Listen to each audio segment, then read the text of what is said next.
ito na nga ang part 4. Bago pa nga tayo maging feeling princess dyan, ay tayo nga kumain. Ayan nga ipa-breakfast ng Lado Homestay. Sarap. Makaraan nga dyan di kami umalis na. At alam ko, kung ikay pupunta dito sa Sapa, Vietnam, isa ito sa mga binook mo sa itinerary mo. Agay pupunta nga tayo sa Cat Cat Village. Abay oo, yan nga yung nakita nyo sa may teaser. Ako ay naka-princess-like costume. Yan nga, ang entrance fee dyan ay 150,000 Vietnamese dong. Tingnan mo nga naman yung view na yan. At nung mga panahon na nga yan ay naulan. Pero syempre, hindi tayo papapalag dyan. Abay, susulitin kung susulitin nga.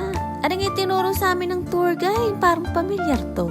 At yan, yung slide na yan ay sarado. Sayang. Isa pa naman yan sa mga nilulook forward naming puntahan at gawin. Dahil nga din sa sama ng panahon, aminado naman akong naging limited ang aming paggala. Kaya kung ako sa inyo, mag-research muna talaga kayo bago kayo mag-ibang bansa. Kung anong panahon ang pinakamaganda na puntahan yung mga lugar na iyaan. Pero dito naman sa Sapa, meron ka namang mga itinerary na pwedeng i-book na kahit medyo maulan ay pwede rin naman sulitin. At eto nga pa lang sa may Cat Cat Village. Paalala lang, kayo magsuot ng pinakakomportabling maisusuot nyo nga. At kita nyo naman ang dadaanan at baka kayo ma-slide pa. Ayan na nga ang pinaka-exciting part. Yun ngang mapagpanggap na princess-like costume na gustong gusto nyong makita. Diyan nga sa Cat Cat Village ay bago ka makarating yan, madami ka pang madadaan ng marerentahan. Pero may nakakuha na ng aking atensyon. Aring ang Hmong traditional attire nilang kulay asul. Karamihan kasi sa nakikita ko'y kulay pula. At yan yung asul ang aking naibigang isuot. Yan nga palang costume na yan ay 250,000 kung nakuha. Napaka-impulsive ko naman kasi at di pa ako naghanap sa iba. Ay, ayan si ate. Nag-costume nga din pala yan. Ano kaya pangalan niya? Ayun nga, mabalik ako sa renta. 250,000 Vietnamese dong kasi pagkakarenta ko dyan. Pero kung ikipapasok pa sa loob, may makikita ka pa. Makakahanap ka pa ng mula 50,000 Vietnamese dong hanggang 100,000 Vietnamese dong laang. At yung mga 250,000 ay dapat may kasama na yung light makeup at saka photoshoot. Ako ngayon nasa may budol dyan. Pero okay lang at ako in-enjoy ko ngayon pa costume na yan. Pakawari ko ngayon parang nung kasal ko din.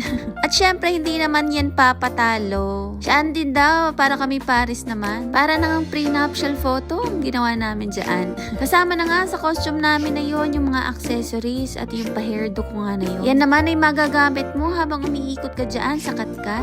Pwede kang mamasyal na suot-suot mo yun. Abay dapat lang na masulit ko naman yung aking binayad.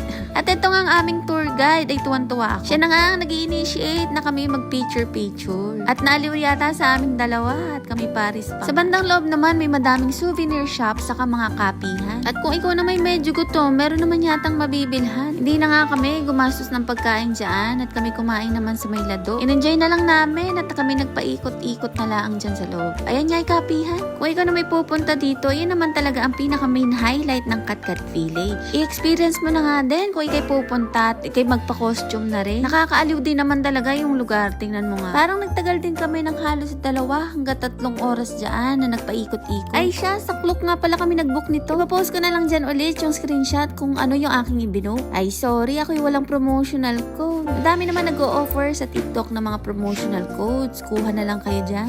Aring ay aking ipapaliwanag. Aring aming binook ay combo package na nga. Ngayong araw nito, mula Cat Cat Village, pupunta kami sa Moana. Pagkaraan doon ay pupunta nga kami dyan sa Alpine Coaster. Sa kasamaang palad, dahil sa sama ng panahon ay mas pinili na lang namin hindi tumuloy sa may Alpine Coaster. Binigyan din kami ng option ng aming tour guide kung saan namin gusto magpa-drop. Ayun at mabalik doon sa pinag-uusapan natin sa binook. Nasa 1,600 plus lang per head ang binayad namin dyan. Kasama na doon yung entrance fee na ticket dyan sa may Cat Cat Village. Wala rin naman kami naging problema sa tour guide at marunong din naman nga siyang mag-English. At very accommodating pa nga.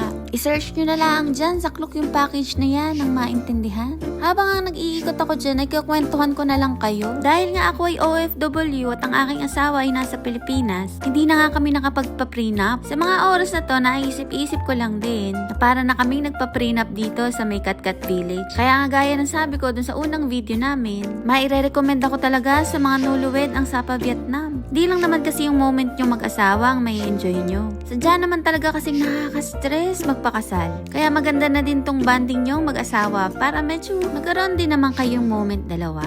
Ay.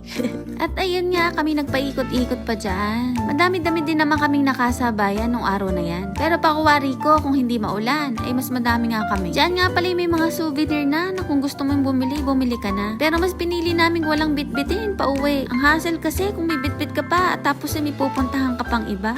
Ari nga tong slide na ito, ang aking pinanghinayangan talaga naman. At yan nga, tapos na kami sa katkat, umakyat na kami. Pinasakay kami sa cable car, paakyat doon sa taas. At ng mga oras na yan, nag-aantay na lang kami ng service. At yun nga ang aming katkat experience. May susunod pa na video ha. Salamat sa panonood. See you sa part 5.